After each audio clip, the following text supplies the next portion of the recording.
2016। अब 2016 की बात क्या है यार कि यहाँ पर अब जितने भी बग पड़ेंगे ना वो सारे सारे इस वे से बनाए गए हैं कि भाई मोबाइल के अंदर में एक तो तुम्हें मेंटेन करनी है ऐप सिक्योरिटी, दूसरा तुम्हें कर्नल की सिक्योरिटी भी मेजर करनी है, और तीसरा आता है हमारे एपीके का। यहाँ पर 3 मेजर लेके हम लोग वर्क करते हैं। अब भाई जिनमें आता है तुम्हारा सबसे पहला M1 के हिसाब से मोबाइल 1 नंबर जो सब आ गया हमारा इम्प्रॉपर प्लेटफॉर्म यूजेज। अब प्लेटफॉर्म का मिसयूज यहाँ से पड़ेगा। The improper usage of Android and iOS platform is a leading threat with many applications unintentionally violating the relevant security guidelines and best practices. Misuse extend to many features of the platform or failure to implement security controls. अब देखो भाई इसके बारे में तुम लोग already जानते भी होंगे। देखो भाई कुछ टाइम पहले एक वर्डिंग आया था कि भाई फेसबुक जो है या फिर इंस्टाग्राम जैसी कंपनी है, जितनी भी बड़ी बड़ी गूगल जैसी कंपनी है, भाई वो लोग क्या कर रहे थे, डेटा वगैरह वगैरह तुम्हारा अपने कंट्रोल में ले रहे थे और अपने पास रख रहे थे। इस चक्कर में क्या हुई सबसे बड़ी बात कि भाई वो लोग जो तुम्हारा डेटा लेके अपनी जेब में रख रहे थे भाई वो एक टाइम पे बाहर निकल कर आया, सब एकदम न्यूज में आ चुका था। बट स्टिल पॉइंट क्या था भाई कि उन लोगों ने अपने ऐप्स में कुछ ऐसे पर्टिकुलर फीचर्स मेंशन करवाए थे जिसकी हेल्प से ये सारा का सारा काम करवाया गया था कि तुम्हारा डेटा बेसिकली तुम्हारे मोबाइल से कैप्चर करा गया और भाई लेके सर्वर से पहुंचाया गया फिर। यहाँ पे थोड़ा सा तुम्हारा भी गलती था क्योंकि तुम लोगों ने बेसिकली परमिशन दिया, और दूसरी तरफ कंपनी वालों ने क्या करा था उस परमिशन को बहुत ही एक्सेसिव हाइडिंग के अंदर रखा था ताकि भाई कोई भी बंदा देख भी ना पाए उस पर्टिकुलर गाइडलाइन को या जोन से भी उन्होंने परमिशन वगैरह तुम लोगों से मांग रहे थे। क्योंकि भाई उन्होंने परमिशन हालांकि तुमसे कॉन्टैक्ट के मांगे, तुम्हारे फाइल मैनेजर के मांगे, तुम्हारे गैलरी के मांगे, बट स्टिल गाइडलाइंस उन्होंने थोड़ी बहुत तोड़ दी जिसकी वजह से क्या हुआ, कंपनी को फाइन हुआ। अब यहाँ पर जो है ना मोबाइल के टॉप 10 के बेस पे हमारा ना एक छोटा सा इम्पैक्ट ये भी रहता है यार कि भाई मोबाइल ना एक सिक्योरिटी गाइडलाइन के अंदर तुम्हें बनाने में तो पहले से आर्किटेक्चर मेंशन है, पहले से ही एंड्रॉइड का पूरा सिक्योरिटी प्रोटोकॉल मेंशन है, आईओएस का सिक्योरिटी प्रोटोकॉल मेंशन है ऑलरेडी। तो भाई उसी गाइडलाइन को देखते हुए हमें सारा डेवलपमेंट करना होता है। बट अगर कोई डेवलपमेंट उस वे में ना करे तब हम लोग क्या करते हैं उस पॉइंट ऑफ एरिया में बग निकालते हैं। ठीक है, इसलिए प्लेटफॉर्म का मिसयूज करा। प्लेटफॉर्म हमारा एंड्रॉइड या आईओएस कोई भी हो सकता है, उधर तुम लोगों ने अनइंटेंशनली कोई ऐसा सिक्योरिटी का फीचर डाला जो कि एक्चुअली में सिक्योरिटी तो दे रहा था बट उसके साथ साथ हमारा डेटा लीकेज भी हो। तब हम बोलते हैं कि आदि प्लेटफॉर्म का बहुत तगड़ा मिसयूज कर रहा है।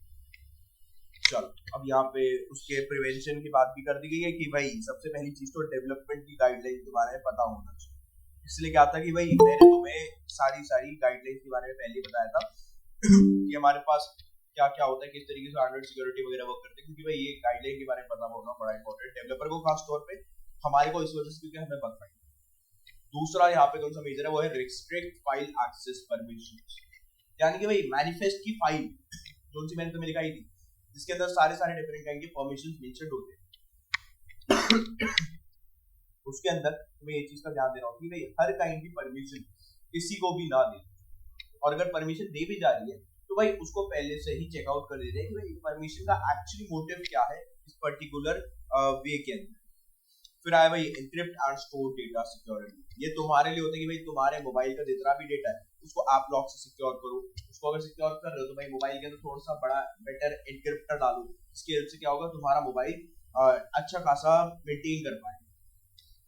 चलो ये था हमारा एरिया मोबाइल टॉप 10 में M1। अब भाई यहाँ पर आता है हमारे पास M2 इनसिक्योर डेटा स्टोरेज। भाई इनसिक्योर डेटा स्टोरेज याद रखना, इसको फाइंड करना बहुत इजी रहता है लेकिन मिलेगा कैसे ये सबसे मुश्किल बात है। हर किसी को उबास मोबाइल टॉप 10 में नंबर सेकंड में ये वाला पर्टिकुलर पॉइंट ही रहता है इनसिक्योर डेटा स्टोरेज का आसान। अब भाई देख इनसिक्योर डेटा स्टोरेज का एक्चुअली मतलब क्या होता है, ये बहुत ही मेजर वल्नरेबिलिटी है आज की डेट में तो खास तौर पे, क्योंकि मैंने इसके बग्स बहुत ज्यादा देखे, खुद भी बहुत सारा इसको एक्सप्लोर करता हूँ। पॉइंट क्या रहता है इसके अंदर में कि भाई अगर तुम्हारा कल को डिवाइस चोरी वगैरह कुछ भी हो जाता है तो होता क्या है उसके अंदर से हम लोग सेंसिटिव डेटा बेसिकली निकालेंगे कैसे। अब मैं कहता हूँ भाई कंपनी बेसिकली कहता है या व्हाट्सएप बेसिकली कहता है कि भाई वो एंड टू एंड एन्क्रिप्शन चलाता है, लेकिन भाई तुम लोग उस चीज को ना पक्का नहीं कह सकते कि भाई वो एंड टू एंड चला रहा है या नहीं चला। ठीक है, अगर वो एंड टू एंड चला भी रहा है तो उससे हमें मतलब नहीं पड़ना चाहिए। बट मेरा जो पॉइंट ये है कि भाई अगर तुम उस एंड टू एंड एन्क्रिप्शन को डिक्रिप्ट करके देख लेते हो तो भाई एक बहुत ही मेजर इशू बन जाता है व्हाट्सएप का। उन्होंने तो साफ सीधा मेंशन करा रखा था कि कोई भी डेटा नहीं पढ़ सकता, लेकिन तुम लोग वहीं पर ही डेटा पढ़ने लग गए और यहाँ पे हो गया बहुत बड़ा इशू व्हाट्सएप की कंपनी की तरफ से कि जी उन्होंने अपना पूरा पूरा वर्डिंग को नहीं संभाला। अब भाई यहाँ पर क्या है, लैक ऑफ डेटा स्टोरेज या फिर जो सब बनाता है insecure data storage, multiple kind के हमारे पास डेटा स्टोरेज के इश्यूज आते हैं कि भाई तुम्हारे को मोबाइल को बहुत तगड़ा एन्क्रिप्शन मेंटेन करके रखना है कि भाई मैं कहता हूँ तुम्हारे मोबाइल के अंदर अगर क्रेडिट कार्ड है, तुम्हारे मोबाइल के अंदर डेबिट कार्ड मेंशन करवा रखे, तुमने एनएफसीज मेंशन करवा रखे, तुम्हारे मोबाइल में चल रहा है पेटीएम, गूगल पे चल रहा है, तो इसके अंदर क्या है तुम्हारे बहुत तगड़े सिक्योरिटी के क्रेडेंशियल्स पड़े हुए हैं जो तुम दूसरों के साथ कभी भी शेयर नहीं कर सकते। बट होता क्या है यार, कंपनी किस तरीके से देख लेती है तुम्हारा डेटा, क्योंकि भाई तुम्हारा डेटा ना खुद चाहिए एन्क्रिप्ट, और अगर एन्क्रिप्ट हो भी रहा है बहुत तगड़ा एन्क्रिप्शन होता है, क्योंकि हम लोग एन्क्रिप्शन तोड़ने के लिए ना, यहाँ पे मैंने वो चीज मेंशन भी करवा रखी है, हम लोग जेल ब्रेकिंग करवा लेते हैं या तो फिर मोबाइल को रूट करवा लेते हैं, जिसकी हेल्प से क्या होता है हम लोग एन्क्रिप्शन का प्रोटेक्शन आराम से भाई बच के आगे निकल सकते हैं और साफ सीधा पढ़ सकते हैं कि भैया ये पड़ा हुआ हमारा डेटा, ठीक है। अब यहाँ पर है ना जितनी भी डेवलपर की टीम्स है उन्हें स्पेसिफिकली इस चीज को देख के चलना पड़ता है कि भाई चाहे जेल ब्रेक हो, चाहे हमारा जो सा भी मोबाइल रूटेड हो, उसके अंदर जितना भी डेटा है नॉर्मल कंडीशंस में होना चाहिए, क्योंकि हम लोग ऐप्स को जेल ब्रेक नहीं करते ना, ये ऐप्स को रूट करते हैं, हम लोग अपने मोबाइल डिवाइस को करते हैं कि हमको वो डेटा भी दिखाई दे जो कि कैजुअली हम लोग देख नहीं सकते।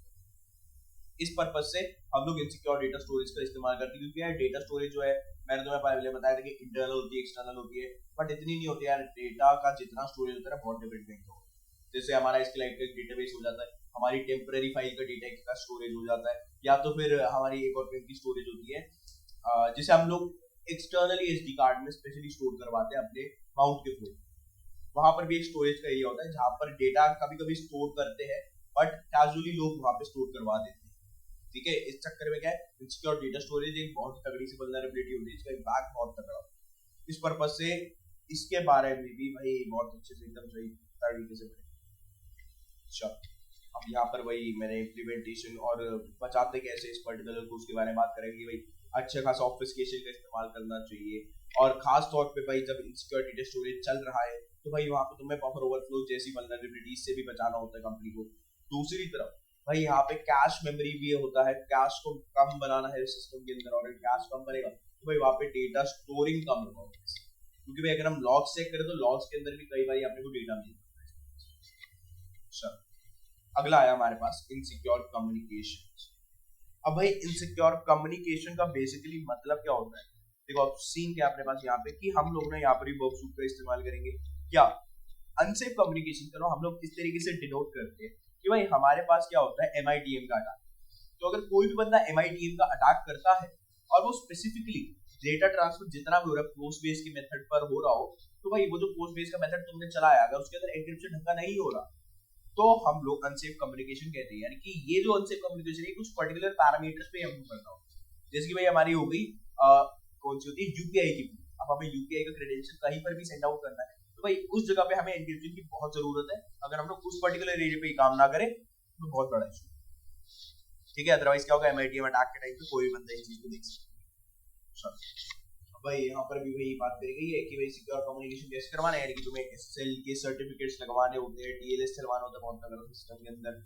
दूसरी चीज कि भाई सर्टिफिकेट अथॉरिटी से बस वही वाले सर्टिफिकेट्स उठाने जो उस पर तुम्हारा भरोसा हो, क्योंकि मैं ये कहता हूँ अगर आज की डेट में तुम लोग अपना बॉक्सूट का सर्टिफिकेट भी डालते हो ना अपने मोबाइल के अंदर में, तब भी भाई तुम्हारा मोबाइल बोलेगा योर नेटवर्क में बी मॉनिटर, ये साफ सीधी वर्डिंग सिक्योरिटी की बेस्ट प्रैक्टिस के बेस पे तुम्हारा मोबाइल तुम्हारे सामने लिख के दे देता है, ठीक है भाई। चलो अगले पे बढ़ते हैं, ऑथेंटिकेशन इश्यूज। सर एक बार हल्का सा रिपीट करोगे दोबारा से कम्युनिकेशन वाला।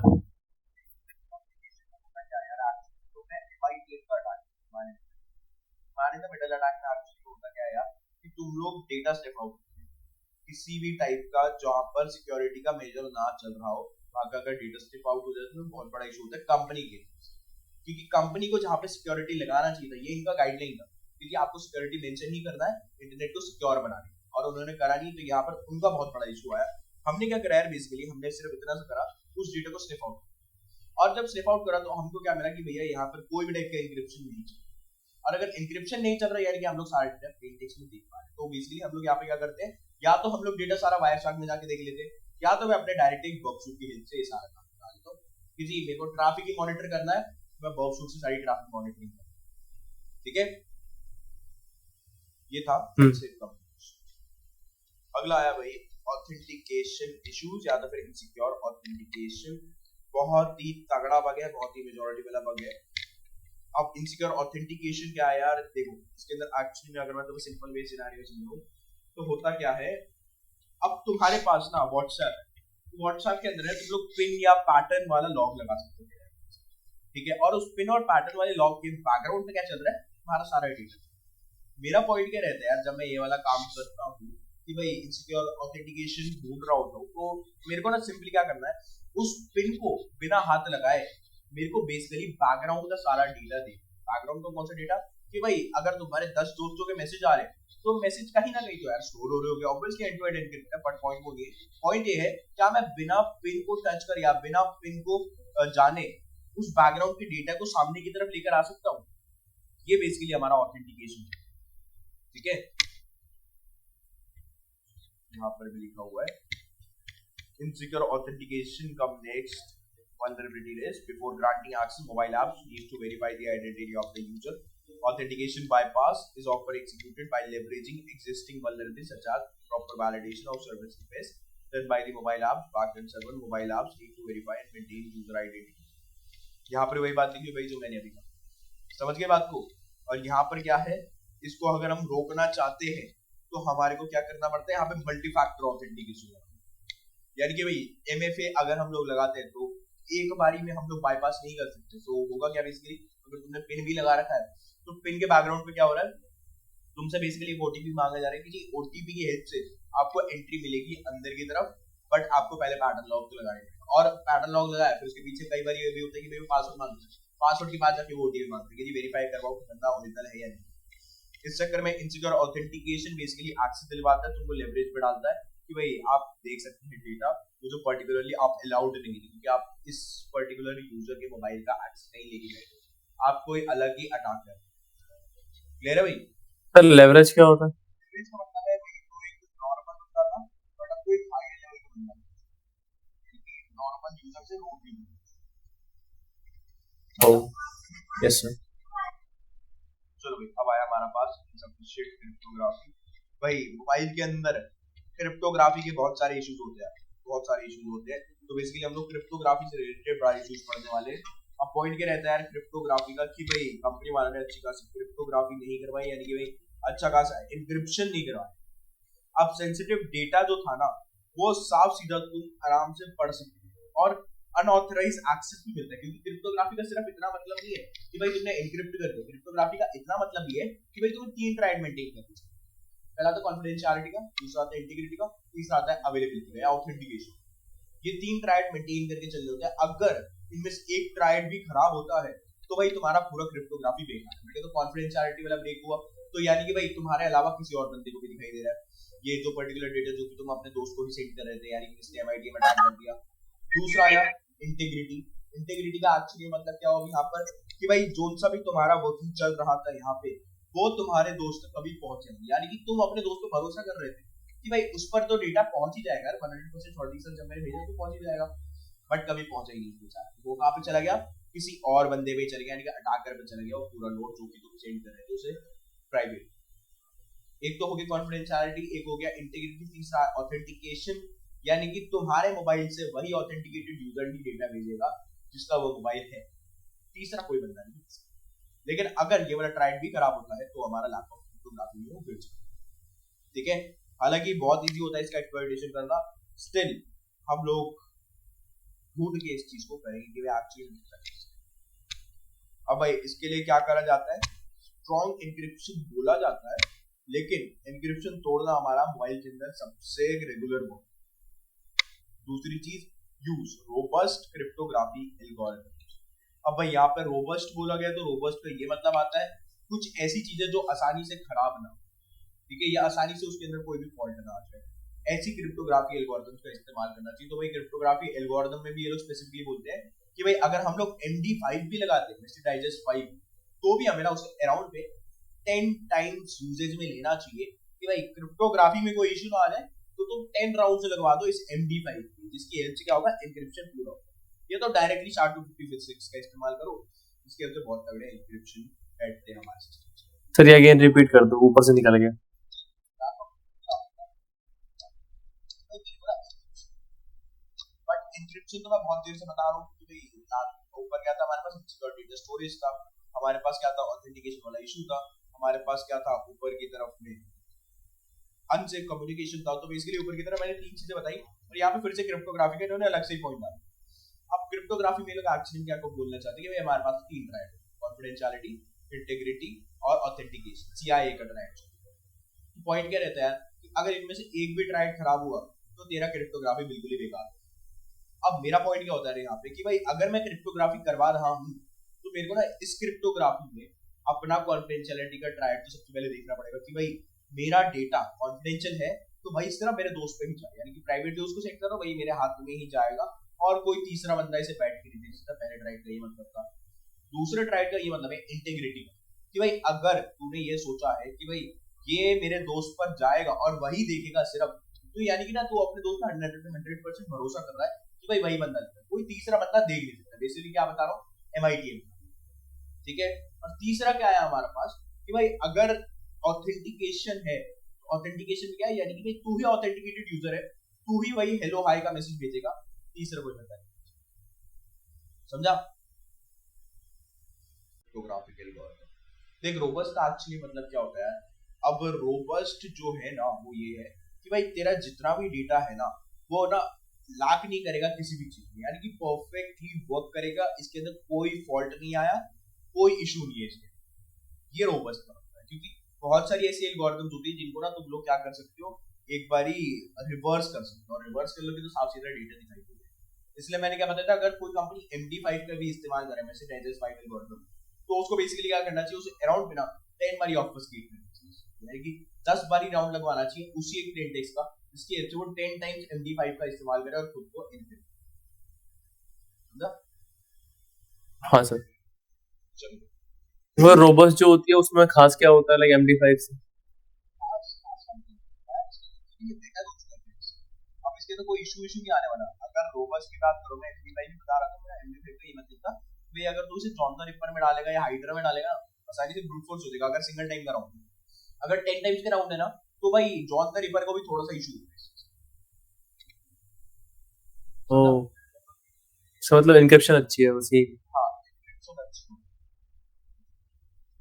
चलो अब आया अगला हमारे पास इनसफिशिएंट ऑथराइजेशन या फिर इनसिक्योर ऑथराइजेशन। अच्छा भाई, अब यहाँ पर आया एक पॉइंट कि हमारे पास है इनसिक्योर ऑथेंटिकेशन। Good morning. अब यहाँ पर क्या है हमारे पास, एक तो ऑथेंटिकेशन वाला इशू आया, एक आया ऑथराइजेशन। तो भाई ऑथेंटिकेशन तो मैं बता चुका हूँ, कोई ऑथराइजेशन समझा सकता है?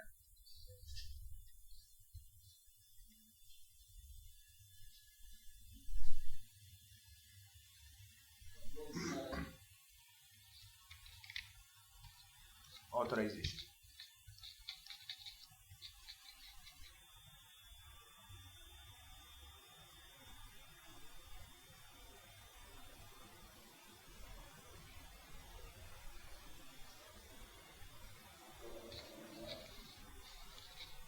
कोई तो बोलो भाई, ऑथराइजेशन समझा दो। फिर मतलब कि यूजर को एप्लीकेशन के अंदर कुछ ऐसी कमांड्स दे देना जो कि उसे कभी मिलनी नहीं चाहिए थी, ताकि वो कुछ छेड़खानी कर सके ऐप के अंदर सिक्योरिटी के साथ। होता तो यही है काफी अच्छा है, लेकिन पॉइंट ये रहता है कि अब ना यहाँ पर क्या है, लोग ना एस्केलेट कराते हैं। ऑथराइजेशन का ये मतलब होता है कि तू ना ऑथराइज्ड यूजर है, यानी कि तू भी एंट्री मार सकता है अपने मोबाइल में, ठीक है। एक वर्ड होती है हमारे पास ऑथेंटिकेटेड, यानी कि सिर्फ तेरे को ही परमिशन मिलेगा इस काम को करने का, किसी और बंदे पे परमिशन नहीं मिलेगी। ऑथराइजेशन का मतलब है कि सिर्फ तू ही एंट्री मार सकता है और कोई नहीं। ऑथराइज्ड यूजर यानी कि तेरे अलावा मल्टीपल ऑथराइज्ड यूजर्स। अब ऑथराइज्ड यूजर से क्या मतलब है कि भाई तेरे अलावा मल्टीपल लोग तेरे मोबाइल पे फिंगरप्रिंट लगा सकते हैं और तेरे मोबाइल में एंट्री मार सकते हैं। लेकिन मोबाइल के अंदर तू अगर ऐप लॉक लगा दे, अपनी गैलरी पे लगा दे, अपने व्हाट्सएप पे लगा दे, तो वो वाली एंट्री ना सिर्फ तू ही मार। समझा? हाँ सर। अब ऑथराइजेशन में एक्चुअली में हम लोग क्या करते हैं, हम लोग ना यहाँ पे डिफरेंट काइंड की वल्नरेबिलिटी होती है, जिनमें सबसे तगड़ी होती है हमारी ब्रोकर एक्सेस कंट्रोल की तरफ से IDOR, insecure direct object reference, ठीक है। अब इस वाली वल्नरेबिलिटी में एक्चुअली होता क्या है यार, कि बेसिकली जो अगर मैं तुम्हें एग्जांपल लेके भी इस चीज को समझाऊं तो होता क्या है कि हमारे पास ना आजू बाजू में अब अगर मैं फेसबुक का एग्जांपल लूं तो फेसबुक में क्या है, करोड़ों यूजर्स, और अगर करोड़ों यूजर्स बैठे हुए हैं फेसबुक के अंदर में, तो मेरा मेजर पॉइंट क्या रहता है फेसबुक में कि भाई मैं ना एक ऐसा पॉइंट ढूंढूं जहां पर मेरे को एक स्पेसिफिक चीज मिले जो कि है मेरा सेशन आईडी। सेशन आईडी समझते हो रहे हैं सारे? जी सर। तो अगर मेरे को अपना सेशन आईडी मिले, जैसे कि मेरा सेशन आईडी है 1 2 3 4 5 6, ठीक है, और बाजू में ही मेरा दोस्त बैठा, उसका भी मैंने सेशन आईडी चेक करा 1 2 3 4 5 6 7 8। अब यहाँ पे क्या फर्क पड़ा कि भाई मेरा तो 6 था और उसका आया 7 भी, ठीक है, तो यानी एक नंबर उसका आगे बढ़ा, तो हुआ क्या, उसको ऑटोमेटिकली एंट्री मिल गई। तो मैंने बेसिकली क्या करा यार, मैंने ना अपना सेशन आईडी हटाया और मैंने उसका सेशन आईडी यहाँ पे बेसिकली लगा दिया उस पैरामीटर पे जहां पर मैं टेस्टिंग कर रहा था अपने सेशन आईडी, ठीक है। जैसे ही मैंने उसका सेशन लगाया, हुआ क्या, बेसिकली मेरे को उसके अकाउंट में एंट्री मिल गई। क्लियर है भाई? आई तो फिर ये आइडोर है। हाँ, ये इसकी आइडोर होती है। आइडोर एक बहुत गंदा बन, इसके अंदर तुम दूसरे के अकाउंट का एक्सेस, ठीक है। अगला आया हमारे पास पुअर क्वालिटी क्लाइंट कोड, या तो फिर यहाँ पे है क्लाइंट कोड क्वालिटी, जो कि एक्चुअली में M7 में नाम होता है। अब भाई होता क्या सर तो है, फिर सर आइडोर के अंदर मतलब बस ये सीन रहता है सेशन आईडी का, कुछ और भी है? मतलब आपने एग्जांपल दिए। आइडोन यार, आइडोन के अंदर बेसिकली तेरा यूजर प्रिविलेज ही चेंज होता है, यानी कि मैं यूजर टू यूजर एक्सेस कर सकता हूं, बेसिकली तेरे अकाउंट में एक्सेस कर सकता हूं। अगर मेरे को तेरा सेशन पता है, ये तेरा वो रोल नंबर पता है जिसके हेल्प से मेरे को पता चलेगा कि भाई तू अंदर एंट्री इस पॉइंट पे लेके बैठा हुआ है, तो भाई उसी पॉइंट से मैं भी एंट्री ले लूंगा अंदर की तरफ, तेरा वाला रोल नंबर, समझा? मेरे को ना सेशन आईडी वाला एग्जांपल पल्ले पड़ा, लेकिन ऐसे ओवरऑल क्या है ना वो पल्ले नहीं पड़ा। भाई अगर मैं आइडल की बात करूं कि अब ना हम लोग स्कूल में बैठे, ठीक है, तो स्कूल में क्या हम सारे स्कूल में बैठे हुए हैं, तो हम सबको ना एक एक रोल नंबर अलॉट कर, और जब सबको रोल नंबर अलॉट करा गया ना, तो सबसे एक एक स्पेसिफिक बात बोली गई कि भाई इस रोल नंबर के बच्चे को यहाँ पर बैठना है। अब मैं ना सबको रोल नंबर अलॉट, तो ये हो गया मेरा रोल नंबर, तो भाई सबसे पहला बंदा आया, उसका था रोल नंबर 1, अगला 2 3 4, फिर आया मेरा 6, ठीक है। मैं कहाँ पे बैठा हुआ, इस वाले रोल नंबर पे बैठा हुआ, तू कहाँ पे बैठा हुआ है, इस पे बैठा हुआ, ऐसे करके मल्टीपल लोग बैठे हुए। अब स्कूल वालों ने क्या करा है, स्कूल वालों ने बेसिकली एक वेबसाइट है, ठीक है, वेबसाइट डेवलप करवाई, उसके अंदर डाले 2 पोर्टल। पोर्टल किस चीज के डाले, एक तो डाला भाई एडमिन की या स्कूल की जितनी भी फैकल्टी है, ये बेसिकली मैं टीचर्स की बात करूंगा, उन टीचर्स के लिए एक अलग से पोर्टल डाला कि जिस भी टीचर को जाना है एंट्री मारनी है, वो बेसिकली अपने वाले पोर्टल में एंट्री मारो, और जितने भी स्टूडेंट्स आएंगे वो अपने स्टूडेंट वाले पोर्टल में एंट्री मारो। समझ गए? वेबसाइट पोर्टल लगाया और टीचर के लिए अलग बनाया पैटर्न, एक स्टूडेंट के लिए अलग से बनाया, एक उदाहरण। इतना पॉइंट क्लियर है भाई सभी को? Yes sir. अब और स्कूल वालों ने बेसिकली क्या करा इस पॉइंट पे कि भाई यहाँ पर उन्होंने वेबसाइट तो बना दी, लेकिन उन्होंने सोचा कि भाई अगर हमें एक ऑथेंटिकेशन का मेथड डालना है, तो भाई ऑथेंटिकेशन का मेथड बेसिकली हम लोग क्या डाल सकते हैं। तो उन्होंने ऑथेंटिकेशन के मेथड के लिए ना ये सोचा कि भाई स्कूल तो ऑलरेडी चल ही रहा है, बहुत सारे बच्चे ऑलरेडी बैठे हुए हैं यहाँ पे, और सबको क्या एक चीज दे रखी है, रोल नंबर सबको अलॉटेड। जब सबको रोल नंबर अलॉटेड है ना, तो सारे स्टूडेंट्स को एक बात बोल दी गई कि भाई अगर आप हमारे इस वेब एप्लीकेशन में एंट्री लेना चाहते हैं, एंट्री लेने के लिए क्या करना पड़ेगा, आपको बस अपना रोल नंबर और अपना नाम यहाँ पे डालना पड़ेगा, अपने यूजर नेम और पासवर्ड में, ठीक है। तो बच्चों ने क्या करा भाई, यूजर नेम और पासवर्ड की फील्ड में अपना वो स्पेसिफिक नाम भी डाला और रोल नंबर भी डाला, तो उनका हो गया एंट्री पास। अब भाई वहीं पर ही मैं आया, मेरे को भाई आइडिया था ऑलरेडी कि भाई आइडॉल का वल्नरेबिलिटी एक टाइप होता है, तो भाई मेरा रोल नंबर क्या चल रहा था, नंबर 2 पे चल, ठीक है। तो बेसिकली मैं भी अपने पोर्टल पे गया, मैंने क्या चेक करा कि भाई जब मैं अपना नाम इधर डालता हूँ और साथ में यहाँ पे मैं अपना रोल नंबर लिखता हूँ, तो मेरे को ऑटोमेटिक एंट्री मिलता है। वहीं पर ही दूसरा जो सा बंदा है वो भी अपना रोल नंबर डालता, तो भाई उसे भी, ठीक है। तो मैंने करा क्या यार, मैंने ना बस इधर छोटा सा एक काम करा, अपने पोर्टल पे अपना नाम बदला और अपना रोल नंबर बदला, मेरे को क्या मिली, एंट्री। और अगर मैं नाम भी ना बदलूं तो भी उससे मैटर नहीं पड़ता, आइडोर की वल्नरेबिलिटी ना एक्चुअली में आईडीज पे वर्क है, तो यहाँ पर मेरा नाम ही रहेगा लेकिन मेरा रोल नंबर बदल जाएगा। तो मेरे को अब किस में एंट्री मिल गई, दीपक के। सर मतलब कि ऐसा है कि जैसे मैं फेसबुक पे गया, मैंने आपकी यूजर नेम पर डाला, मैंने पासवर्ड कोई किसी और का डाला तो मेरे को एंट्री मिल गई कहीं। की बात करते हैं, मैं 12 मिनट की बात, मेरे पास 12 मिनट था, मैंने सिचुएशन बनाई थी कि रोल नंबर से एंट्री करवा रहे हो, ठीक है, वहां पे मैंने पासवर्ड नहीं मेंशन करा, रोल नंबर से एंट्री हो गई थी, समझा? सर थोड़ा थोड़ा पल्ले पड़ गया, बाकी अगर करेंगे प्रैक्टिकल तो समझ में आ जाएगा। कोई नहीं, मैं ना अभी ऑपरेट खत्म करके बाद तेरी कोई कार्ड नहीं मिलता।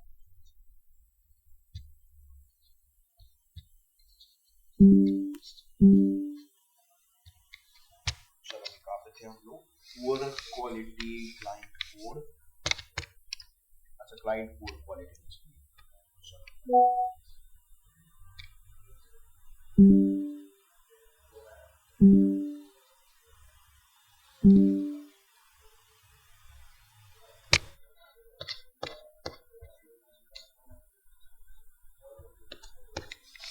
अब भाई क्लाइंट कोड जो उनसे क्वालिटी होता है ना, ये वाला आप सुन रहे हो, देखो ये ओपन करके समझ जाओगे।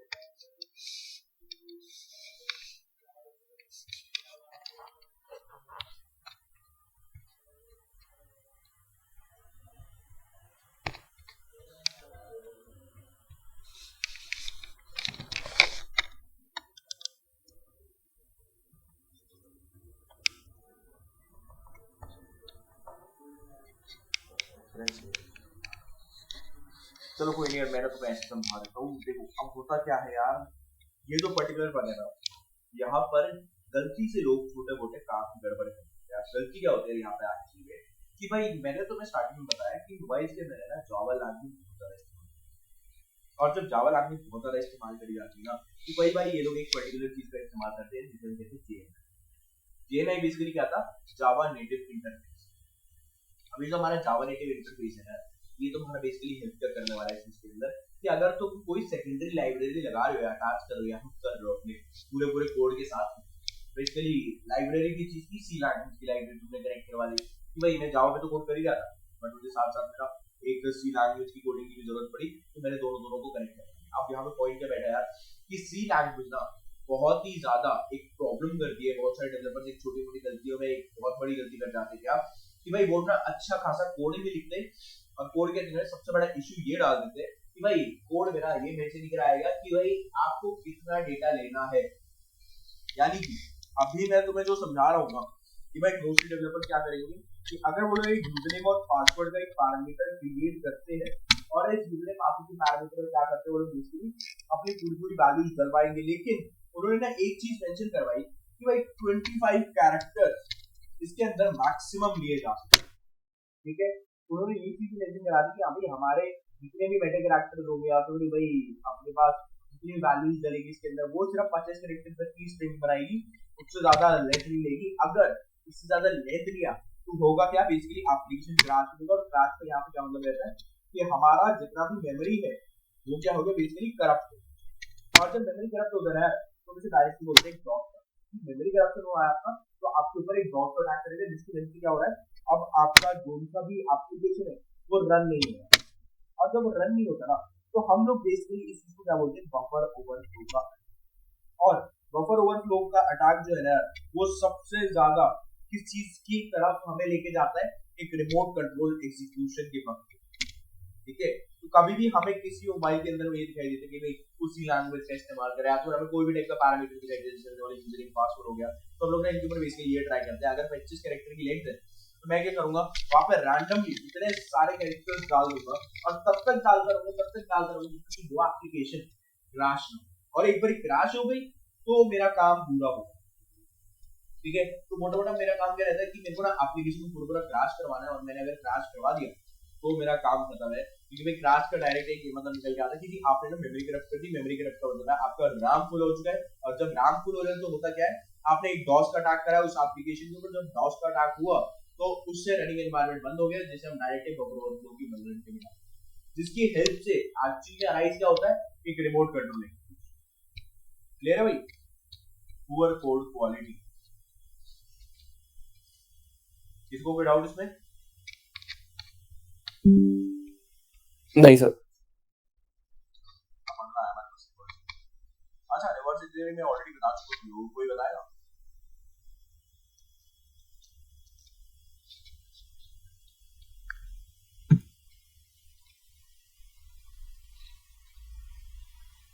भाई कोई और भी बोल लो यार। सर रिवर्स इंजीनियरिंग में हम सोर्स कोड के साथ छेड़छाड़ करते हैं, मतलब बाईपास वगैरह करने हो उस टाइम पे प्रीमियम वगैरह।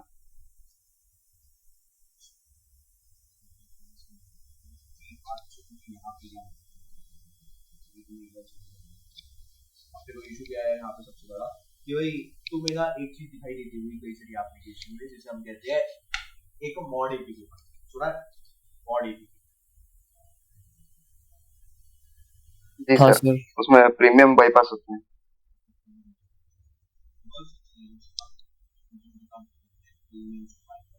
ये काम सिर्फ ऑफलाइन एप्लीकेशन को होता है, और ऑफलाइन एप्लीकेशन अगर कोई भी है तो हम लोग उसमें क्या करते हैं, प्रीमियम को बाईपास। ये तुमने देखा होगा भाई, प्रीमियम बाईपास हो गया, जैसे नेटफ्लिक्स के पावर तुमने नेटफ्लिक्स बाईपास करवा दिया और भाई तुम्हारी मूवीज वगैरह सारी कर दी। या तो फिर भाई तुम्हारा पास पेटीएम का मॉड हो जाता है कि भाई तुम लोग एक्चुअली में पे तो कर रहे हो लेकिन अमाउंट कोई नहीं ट्रांसफर। ये भी हो जाता है एक मॉड एपीके। ऐसे करके ना बेसिकली अटैकर्स करते क्या है, ये लोग ना प्ले स्टोर और ऐप स्टोर वालों को ना थोड़ा सा आगा पीछा करने की कोशिश करते हैं कि भैया हमारे पे एकदम लेजिटिमेट एप्लीकेशन है, इसमें कोई इशू ही नहीं है, आप प्लीज इसे पब्लिश करवा दीजिए। समझे बात को? और ऐसे करके बहुत सारी पब्लिश भी होती है रेगुलर बेसिस कि भाई तुम्हारी मॉड एप्लीकेशन ही थी बट वो एक्चुअली प्ले स्टोर पे पब्लिश हो गई, क्योंकि खुद प्ले स्टोर वालों ने ध्यान नहीं दिया, क्योंकि उन्होंने जब इंस्पेक्शन करा था ना तो हर टाइप का सर्टिफिकेट, हर टाइप का की, सब कुछ परफेक्टली मेंटेन। ठीक है, इस चक्कर में रिवर्स इंजीनियरिंग बहुत बड़ा इशू बन जाता है, क्योंकि रिवर्स इंजीनियरिंग सिर्फ यहाँ तक ही मैटर नहीं करता कि तुम एक मॉडिफाइड एप्लीकेशन बना रहे हो। अगर मैं तुम्हें सिर्फ बग के बेस पे बताऊं तो बग के बेस पे क्या होता है एक्चुअली में एक बहुत तगड़ा इम्पैक्ट बनता है। अपना एंड्रॉइड मैनिफेस्ट XAML की फाइल में क्या है, तुम्हारी सारी परमिशन डाल रखी है, बट अगर वहां पर परमिशन ढंग से ना चले या परमिशन ढंग से वर्किंग ना दे तो सबसे बड़ा इशू हमारे लिए क्या बैठी गया यार वहां पे कि तुम ना एक्सेसिव परमिशंस दिलवा सकते हो एक एप्लीकेशन। यानी कि मैं ये कहना चाहता हूँ कि भाई तुम्हारे पूरे एप्लीकेशन में एक जो सा लेजिटिमेट एप्लीकेशन थी इंस्टाग्राम, वो ना तुमसे कभी भी कॉन्टैक्ट का एक्सेस नहीं मांगा, बट मैंने क्या करा, मैंने रिवर्स इंजीनियरिंग की हेल्प से उसके अंदर एक कॉन्टैक्ट का परमिशन भी दिया कि कभी भी कोई यूजर मांगेगा कॉन्टैक्ट का परमिशन इसमें। समझे? चलो भाई, अब लास्ट में आया एक्सटर्नल फंक्शनैलिटी या तो फिर रिडंडेंट फंक्शनैलिटी। अब यहाँ पर क्या है सीन, यहाँ पर basically an attacker might anonymously execute privileged actions, manual code reviews before release help mitigate the risk। अब भाई यहाँ पर पॉइंट क्या है कि भाई अटैकर जो है ना वो कहीं से भी प्रिविलेज एग्जीक्यूशन में एक्शन एग्जीक्यूट करवा सकता है, कि प्रिविलेज एस्केलेट करवा सकता है। कैसे भाई, वो उस पर डिपेंड करता है कि भाई वो अपना आरसी का कोड लिखे या तो फिर एपीआई टेस्ट करके वहां पर बग फाइंड आउट करे या तो फिर मोबाइल की लॉग स्टेटमेंट से ये सारा डेटा निकाल ले। इस कहीं से भी वो बेसिकली कुछ भी कर सकता है। ये डिपेंड करता है एक अटैकर के ऊपर कि भाई वो किस तरीके का यहाँ पर अटैक कर रहा है, जिसकी वजह से सारे के सारे काम को करवाना चाहता है। इसके लिए हम लोग मल्टीपल काम कर सकते हैं, लेकिन ऐसी कोई फंक्शनैलिटी तुम्हारे मोबाइल में नहीं थी, और अगर होगी भी तो उसने क्या करा, उसने बस उसको एस्केलेट करवा दिया। यानी कि एडमिन का फंक्शनैलिटी था, लेकिन हुआ क्या सही यहाँ पे कि भाई जो भी एडमिन का फंक्शनैलिटी था ना उसके अंदर यूजर्स को, नॉर्मल यूजर्स का एक्सेस नहीं था, बट तुम लोगों ने क्या करा, सीक्वल इंजेक्शन की हेल्प से वहां पर खुद को एडमिन राइट्स दिलवा दिए, यानी कि एडमिन ऑथेंटिकेशन बाईपास कर। और जब वो वाला तुमने बाईपास करा तो भाई हालांकि ये चीज कोड में लिखी हुई थी कि जी अगर आप अपना एसक्यूएल को क्वेरी डालते हैं तो भाई एक बूलियन क्वेरी की हेल्प से आप इस चीज को बाईपास कर सकते हैं। बट यहाँ पर क्या मांगा जाता है, भाई मैनुअल टेस्टिंग होना बहुत इंपॉर्टेंट है। अगर मैनुअली कोड को रिव्यू ना करा गया तो भाई इस चीज को ठीक नहीं करा। समझे? ये होता है हमारा एक्सटर्नल फंक्शनैलिटी। बहुत ही इजीली मिलता है, बट स्टिल पॉइंट ये है कि भाई ढूंढा कैसे जाए, क्योंकि भाई यहाँ पे हर चीज आती है, तुम चीजों को ढूंढोगे कैसे। अगर तुम्हें ढूंढना नहीं आया ना तो इन सारे बग्स को पढ़ने का कोई मतलब नहीं। इसलिए जब मैं पढ़ाऊंगा ना यार तब मैं तुम्हें बेसिकली ढूंढना कैसे पूछ पाऊंगा और साथ में इस चीज का इम्पैक्ट क्या होने वाला, ये दो बातें मैं लोग जानते हैं। सर एक बार हल्का सा रिपीट कर दो। कभी कभी क्या होता है, डेवलपर का जानबूझ के छोड़े या गलती से छोड़े, बैकडोर तो समझता है। बैकडोर उन्होंने छोड़ा, वो उन्होंने अपने लिए छोड़ा, किसी बच्चे ने छोड़ा या गलती से छूट गई, पता नहीं। लेकिन डेवलपर हमेशा रखता है एक बैकडोर कि भाई कल की डेट में ना अगर हमें कभी भी वापसी आना हो खुद के लिए वापसी आ सकते हैं, ये बैकडोर को दुनिया जहां में किसी को नहीं बताने वाले।